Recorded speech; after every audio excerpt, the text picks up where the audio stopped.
तो राहुल गांधी मीडिया को बुलाते हैं क्या? मीडिया को बुलाकर राहुल गांधी मीडिया को बुलाते हैं क्या?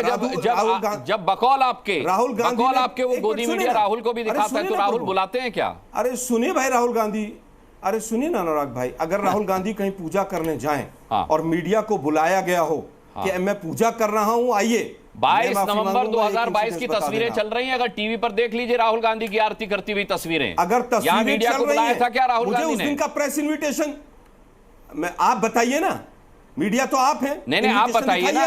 अरे वाह, कमाल कर रहे हैं, वहां पर जाएंगे। अरे भाई गजब कर रहे हैं आप। अगर हमने बुलाया हो, इन्विटेशन दिया हो, हम गुनहगार हैं। यही तो मैं कह रहा हूं ना। अगर आप गए हैं स्वतः, यही तो मैं कह रहा हूं ना। सुनिए, पूजा और एक मिनट सुनिए ना भाई, पूजा और साधना में भी बहुत फर्क है। पूजा खुले में की जाती है, मंदिर में जाकर माथा टेका जाता है, और साधना हमेशा से एक ऐसी चीज है जो व्यक्तिगत आस्था का विषय होता है। साधना का कोई शूटिंग कराएगा तो राजनीतिक शूटिंग कहा जाएगा उसको। ठीक है, उसको जरूर कहा जाएगा कि राजनीतिक नौटंकी है। और राजनीति के अंदर अगर धर्म का उपयोग करके की जाती है तो एमसीसी का वायोलेशन है, मॉडल कोड ऑफ कंडक्ट का, और इसीलिए हमने कंप्लेंट की है। लेकिन दुर्भाग्य है, अगर इलेक्शन कमीशन के अंदर हिम्मत है तो वो कहे कि आपकी कंप्लेंट गलत है। ठीक है, इलेक्शन कमीशन पूरी तरह से इनके इशारे पर काम कर रहा है कि आप कंप्लेंट कीजिए, ना तो उसको रिजेक्ट किया जाता है और ना उसके ऊपर एक्शन लिया जाता है। चुप मार के बैठ जाओ मोदी जी की तरह गम खा के। मुझे लगता है कि जिस तरह से इलेक्शन कमीशन कर रहा है वो भी पूरा देश देख रहा है, और जिस तरह से गोदी मीडिया कर रहा है वो भी पूरा देश देख रहा है। ठीक है शहजाद, एक लाइन फिर मैं जाता हूं अनिर्बान बनर्जी के पास।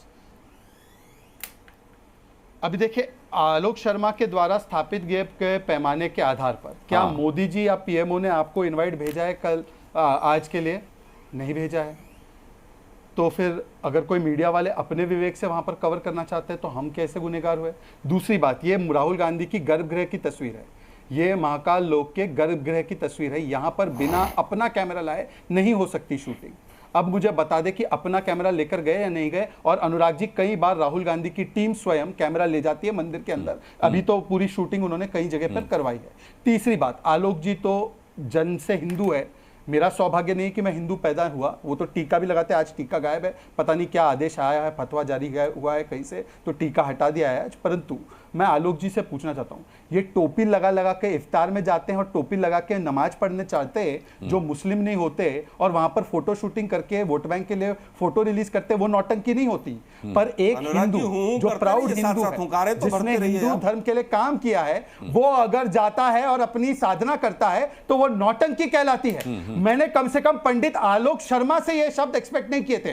हाँ, मुझे पता है इनके यहाँ बहुत सारे सलमान वगैरह है जो ऐसे शब्दावली बोलते हैं। सैम पित्रोदा है जो रामनवमी को गालियां देते हैं। इनके यहाँ पे अनेकों नेता है जो रामचरितमानस राम मंदिर को बेकार बोलते हैं। पर पंडित आलोक शर्मा इस प्रकार की बातें बोले, ये स्वीकार्य नहीं था। परंतु सनातन बीमारी है, जब खड़गे जी के पुत्र ने बोला है तो आज ये प्रभाव देखने में टिप्पणी कर रहा है। और अनुराग मुस्कान हूं कर रहा है। पंडित नेहरू बोलना जाति के ऊपर टिप्पणी थी। आज आप सारा प्यार कॉमेडी आलोक वर्मा जी, आलोक शर्मा जी, आज आप सारे तीर मुझ पे चला लीजिए, कोई दिक्कत नहीं है। सहर्ष स्वीकार है, सहर्ष स्वीकार। अच्छा चलिए अनिर्बान बनर्जी, अरे सर आप दो लोगों में डिबेट थोड़े और भी मेहमान आए, ऐसा सम्मान उनको भी बुलाया है मैंने। 25 मिनट से आप ही बोले जाएंगे आलोक शर्मा जी। क्या आजकल डिबेट में जाते नहीं है क्या सर? आपको बोलने का मौका नहीं मिलता क्या सर? दिक्कत क्या है? लेकिन मैं बाकी एंकर्स को तो नहीं जानता, मैं पूरा मौका देता हूं सर सभी प्रवक्ताओं को। आप सुन रहे हैं कि तिलक और टीके के ऊपर भी किसी जाति के ऊपर भी टिप्पणी हो रही। अरे ठीक है, उनको फतवा जारी हुआ, उन्होंने टीका हटा दिया, इसमें क्या है? चलिए अनिर्बान बनर्जी जी,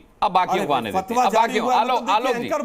आलोक जी नंबर मेरे, आपसे पूछ के फतवा जारी हुआ, बीजेपी वाले ने फतवा जारी किया हो। अच्छा ठीक है, मुझे लगता है बहुत दिनों के बाद आप मेरे ही साथ नहीं, किसी टीवी डिबेट में भी बहुत दिनों के बाद आए होंगे। अच्छा अनिर्बान बनर्जी जी, मोदी जी ने एक बार कहा था कि मैं जो भी करता हूं उसका पहले संकेत देता हूं, याद है आपको ये बात?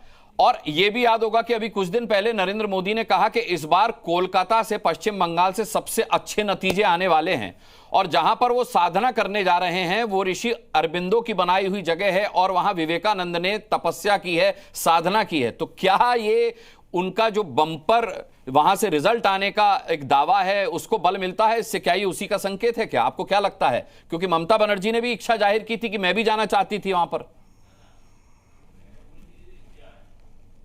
देखिए भाई साहब, नरेंद्र मोदी जी तो अब खुद को एक इंसान नहीं परमात्मा की दूत मानता चले जा रहे हैं कि अवतार वो भगवान के करीब कुछ समझ रहे हैं अपने आप को। ममता दीदी ने ये भी कहा है कि वो भगवान है तो साधना खुद क्यों कर रहे हैं? लगता है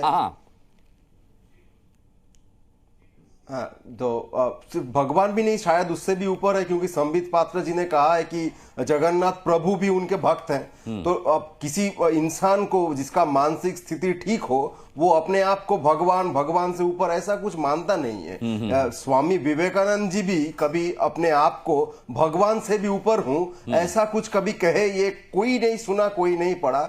तो हमें लगता है कि नरेंद्र मोदी जी, उनको ये लग चुका है कि वो जितने 10 साल में जितने काम किए हैं, वो इतना काम किए हैं कि भगवान भी खुद घबरा गया है। तो उनको भगवान के भी ऊपर जाना है। वो विवेकानंद रॉक में जाकर साधना करे, मौन व्रत रखे, वो कुछ भी कर ले, कोई प्रॉब्लम नहीं है। 4 तारीख तक उनका जो पीएम का जो तकमा है 4 तारीख तक रहेगा, उसके बाद वो एक्स पीएम बनने वाले हैं। वो सारी जिंदगी, हजारों साल जिए, वो सारी जिंदगी वो साधना करे, कोई प्रॉब्लम नहीं है। वो भगवान से भी ऊपर चला जाए, उससे भी कोई प्रॉब्लम नहीं है। ये चुनाव वो हार चुके हैं, हारने वाले नहीं, वो हार चुके हैं। और वेस्ट बंगाल के बारे में हम कह सकते हैं कि यहाँ पर बीजेपी सिंगल डिजिट मत यानी कि 10 से कम सीट लाने वाली है। तो प्रधानमंत्री जी को ये पता नहीं है, क्योंकि वो तो अब पृथ्वी में जो कुछ हो रहा है उनका खबर वो रखते नहीं है। भगवान के साथ शायद बात करते हैं वो, इसीलिए उनको पता नहीं है। हम लोग तो बहुत ही साधारण आदमी हैं, आम आदमी। ठीक बात है, मैं भी बहुत साधारण आदमी हूँ। अनिर्बान जी, अब अगर मोदी जी नहीं जा रहे होते वहां रॉक मेमोरियल में, तो ममता दीदी गई होती, तब भी आपके यही विचार होते? जो भी वो विवेकानंद रॉक में मैं भी गया हूं, शायद आप भी गए हैं, जो भी ममता दी हो, मोदी जी हो, कोई भी जा सकते, कोई प्रॉब्लम नहीं है। अब हमको ये भी प्रॉब्लम नहीं है कि मोदी जी खुद को भगवान से ऊपर समझ रहे हैं। हमको ये भी प्रॉब्लम नहीं है कि 1982 से पहले गांधी जी को कोई जानता नहीं था।